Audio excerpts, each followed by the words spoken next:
Right. This is a follow-up from my last video. I know why there was no other choice. By my last, so I know why this is happening with the wind farm in Kent, Romney Marsh, and I still don't agree with it.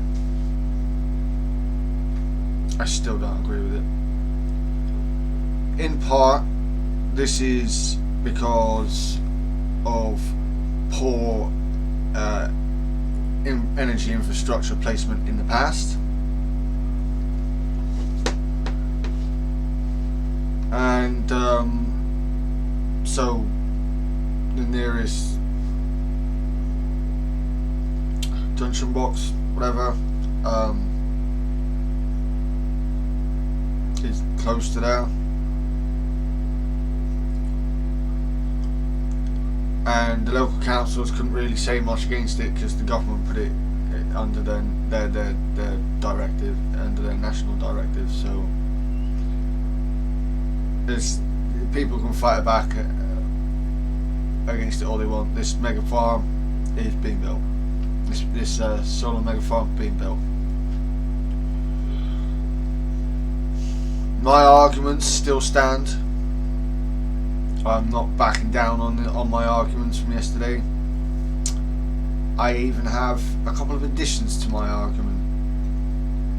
Although, again, it doesn't fucking matter when it comes to this Romney Marsh in Kent. The reason why I'm pushing this isn't to push back against, isn't just, I mean, again, it's going ahead now, so it's not really against to push back against this development now. I mean, kind of is, but it's more about setting the precedent. This sets the precedent for building on areas. I mean, let me put it this way: with this 900-acre solar farm, they're going to have to put stanchions into the ground, concrete and metal stanchions into the ground, so they don't fucking sink because it's a marsh. Not only that, there's the corrosion factor. So on that, planting that in the ground, by the way, on the first point, going back to the first point, putting them in the ground, not only does that raise the corrosion factor of the solar panels and the stanchions they stand upon, but it releases, when you, like, marshes are a carbon sink, a natural carbon sink. Do you know what happens, viewers, when you dig into a carbon sink? Oh yeah, you release carbon. Yeah, that's what happens. Do you know what happens when you degrade a marsh? Do you know what you end up having to do? Create a lot of seawalls out of concrete. That's right. And what does the creation of concrete do? Oh, that's right. It emits a load of fucking carbon. This isn't as much a net loss, a net carbon loss as people seem to think it is.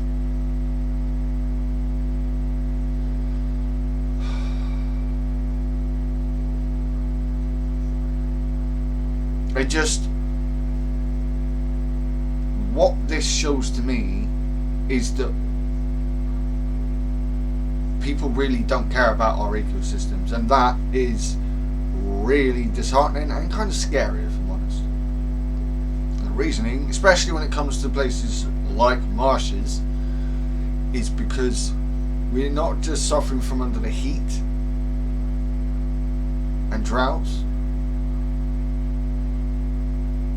We're like sea level rise is happening right now.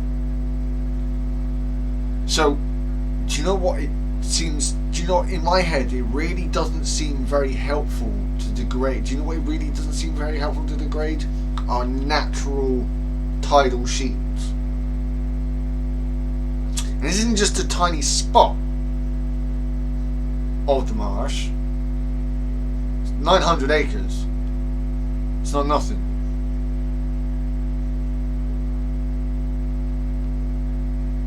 But again, like, my argument here isn't against this specific project only. It's more about not making the same mistakes we made in the past, causing environmental damage, putting in energy infrastructure in the wrong fucking places. We know better now. We can do better now.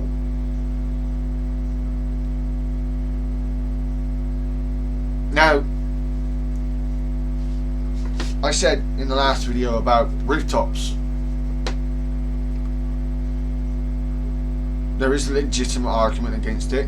I will give them that.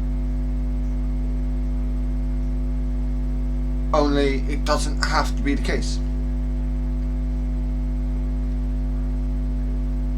Poland are doing it.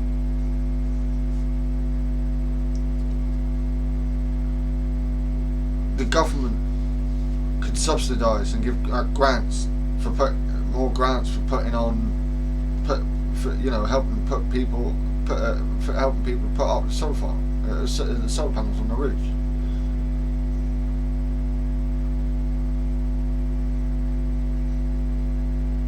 The main arguments is legal. It is all about the legal loopholes and the finances, essentially. Well, when we talk about finances, well, would you rather pay all this money now and not have to pay so much money in the future, or pay it cheap now and have to pay out more in the future when your botched job now goes fucking wrong? Because I'm just saying, concrete seawalls, like, they do fail.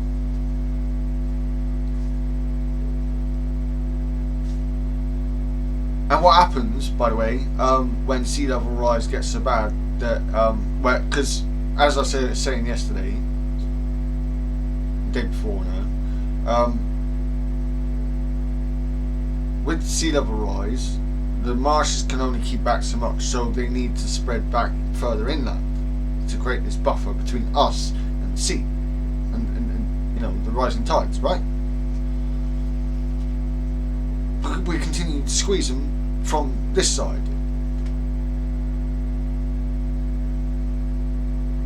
And then we end up, because the marsh ends up not being able to do the job it naturally was able to fucking do, and it can't expand backwards in land, we lose that natural shield. We end up having to emit more carbon for seawalls. Just like we'll end up having to put a seawall there anyway, because we're like, this will degrade the ground. This will degrade the type of ground that a marshland has.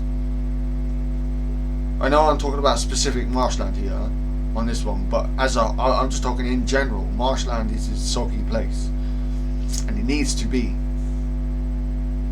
It's soggy area, it's soggy soil. It needs to be. It's soluble soil. But the more packed you make it, the more you make it so that water just runs over it instead of getting soaked into the ground. Like, marshes act like a sponge. How good is that sponge going to be when it stops being a fucking sponge? So you'll end up having to put a seawall there to defend the marsh. Or what happens when, a freak tidal event happens and the seawall is breached, and the marsh, instead of absorbing those waves, just let it roll over the top, and all that solar farm is fucking toast.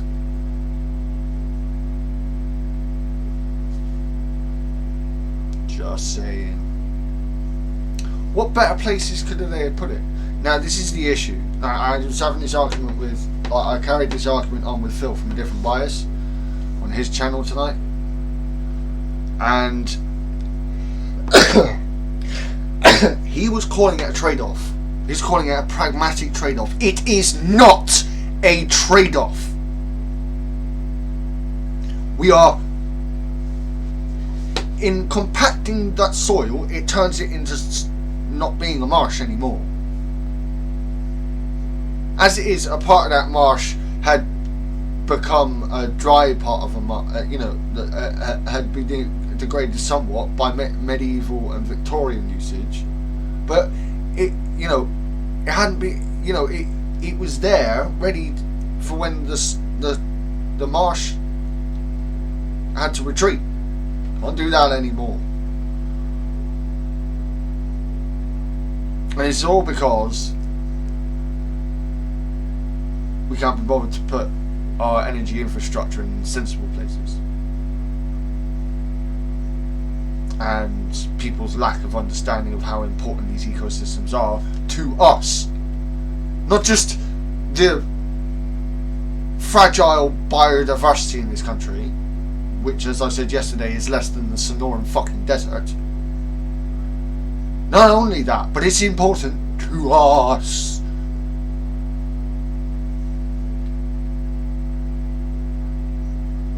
Phil was saying, but it won't do that as much as you think it will. You put concrete and metal stanchions in that ground, and with all the heavy machinery you're going to compress the soil. This will wipe out the marshland. That bit of the marshland, gone. 900 acres, gone. Not marshland anymore. Fields, yeah, sheep can go on it, sure. But it's not going to be marshland anymore. It's not going to protect us from sea level rise anymore, Phil. You know a lot about physics, I'll give you that. But I know more about ecosystems. I know more about the natural world.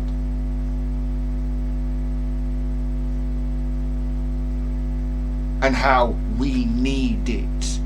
These marshes are one of the NBSs that I talk about in my series. In the series I've been doing. I wasn't expecting to do this, but I haven't got into the argument with Phil tonight. His argument is, where else could they put it? Rooftops. Oh, that's too expensive. It's too complicated. People won't have it. Then government should put it into fucking law. It's not a trade-off when you are sacrificing an ecological habitat that is important to us, which we can't just get back in the future. Once it's gone, it's fucking gone, Phil. Right? It's not a trade-off, it's a sacrifice. Speak honestly. And he called it a pragmatic sacrifice. It's not pragmatic sacrifice in the slightest. Pragmatic trade-off, in the slightest. It's a short-term sacrifice.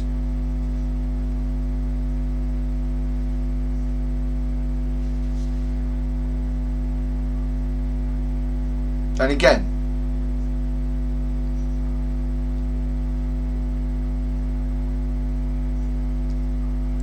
what's the point in trying to go for this net zero stuff to save our environments when we're going to destroy our environments in the fucking process? Or if not destroy, degrade at the very least. I mean, the company doing it said they're going for a 65% biodiversity gain, but that doesn't fucking work.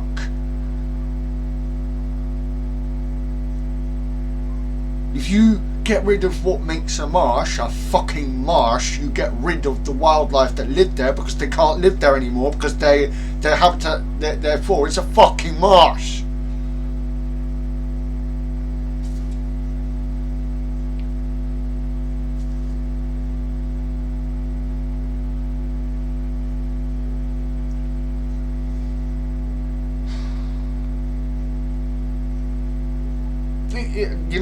It's not simple.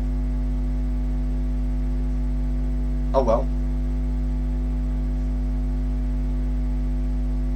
Again, I have to repeat myself. It's not like I'm against solar farms, for fuck's sake. But if we're going to create energy infrastructure, we need to put it in the right fucking places. And especially if part of the goal is to, save. If part of the goal of net zero isn't just to get lower energy prices, but to save our ecosystems, then what is the use in degrading those ecosystems to do so? Answer me fucking that one. Because there isn't an honest answer to that apart from fuck it, we need more solar farms.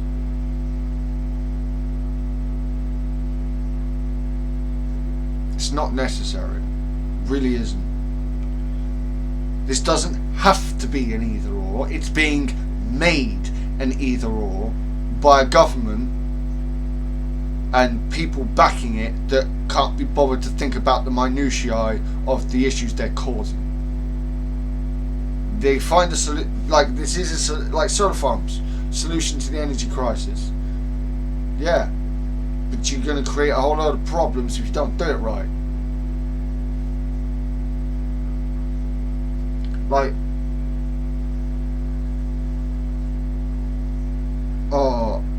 Again, there's nothing that's going to stop this project.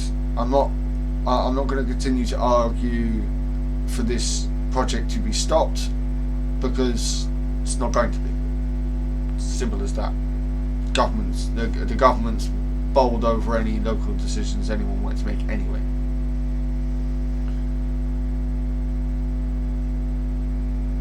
Really, my argument is for future projects.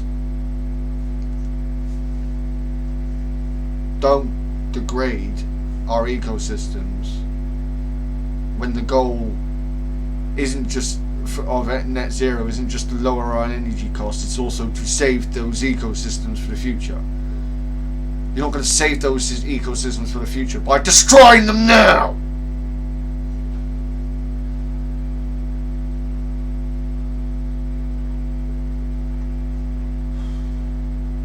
And again, you'll have to create more and more seawalls in place of these marshes, and we know how good seawalls are, because they will fail. At least with a marsh, it can spread backwards, that's what they do naturally. Do you know what a seawall doesn't do? Move. Anyway, I think this will be my last video on the subject. I don't think I need to bully the point even more. I just wanted to do this today, really, to go, look, yes, I get that it's going to go ahead and there's nothing I can do about it. I'm not happy about it. I'm not going to remain happy. I'm going to remain not happy about it. Not only that, but I'm going to argue if they're going to try and do this shit on marshland in the future. Luckily, in the area I'm in, it's protected land because of our biodiversity down here. So luckily, down here, we're not having the same issue. We're getting energy infrastructure projects, but again, I suppose in Kent, Tory council down here, but the home counties is even more fucking Tory than down here, and when have they ever bothered to really think about where they're putting energy infrastructure,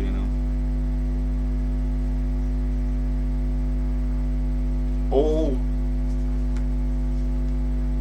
I'm going to say for the last bit is, look, I do understand where Graham and Phil are coming from. I do understand, but it's wrong. Because it's not a trade-off, it's a sacrifice. And I'm sorry, but I am quite frankly sick of our important ecosystems being sacrificed, especially for a project that's supposed to save our ecosystems. You know, it's part of the net zero project to help save our ecosystems. It's like that's just now being forgotten for cheaper energy bills.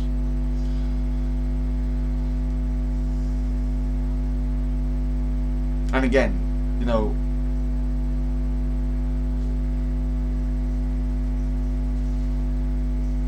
this is what happens when you don't think, when you don't think of, when people only think of the human aspect, as if humans are the only things that matter in this world. Human egotism, it's a plague. So yeah, that'll be my last on this subject. If people want to bring this argument up with me elsewhere, fine, but I'm not really going to want to continue this on. I think I've fully made my arguments clear. I don't know what else to say, essentially. If you're going to ignore everything I've said, then you just don't care about our ecosystems. When you say you support net zero, all you're talking about is cheaper energy bills. All you're doing is short-termism, and you have to be able to admit that. So, anyway, Freaks love and blessings, go.